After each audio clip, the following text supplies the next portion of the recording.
Voilà mes frères et sœurs, on m'a demandé de partager mon témoignage avec vous. Donc pour ma part, cela fait 9 ans que je connais le Seigneur. Et puis, eh bien, j'ai toujours été élevé dans un foyer chrétien et je suis une personne qui est en fauteuil roulant.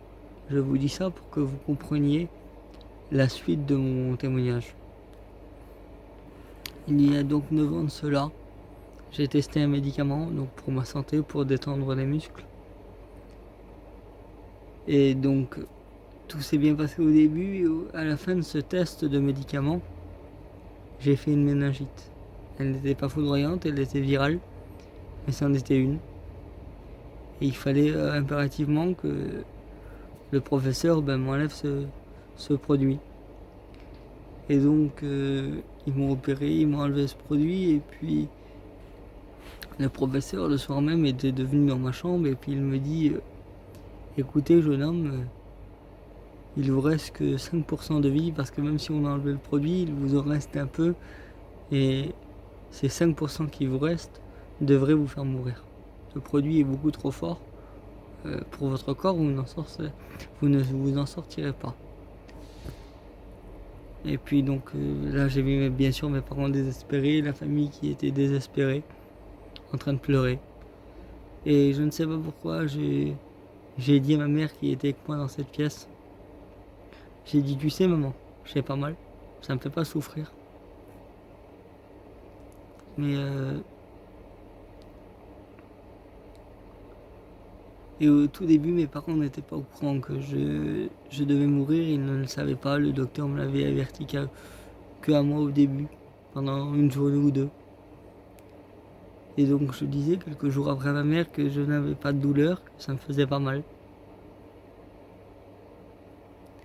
Et un soir, lorsque j'étais tout seul dans ma chambre,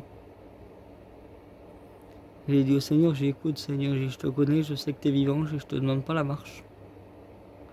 Parce que la marche, de toute façon, c'est pas une nécessité aujourd'hui, juste la seule nécessité, c'est que je sorte de cet hôpital-là.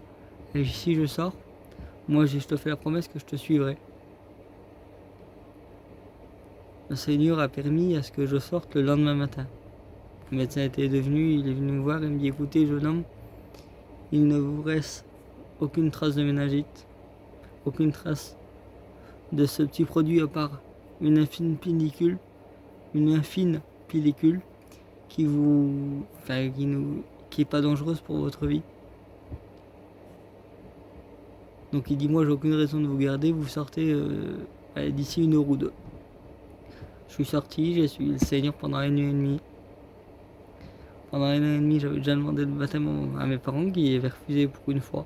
Ils disaient que j'étais trop jeune et en étant en fauteuil, il fallait faire très attention.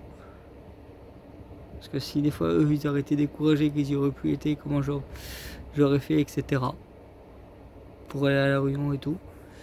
Ça s'est bien passé. 1 an et demi après mon père, il m'a accordé le baptême. Mes parents, donc je me suis baptisé, cela fait 9 ans. Bien sûr, il y a des hauts et des bas comme tout le monde. Même si des fois, la santé, elle nous fait défaut. Mais la foi reste. Alors à quoi bon continuer? Souvent, je me l'ai demandé. Mais la foi, elle est là, elle nous tient bon.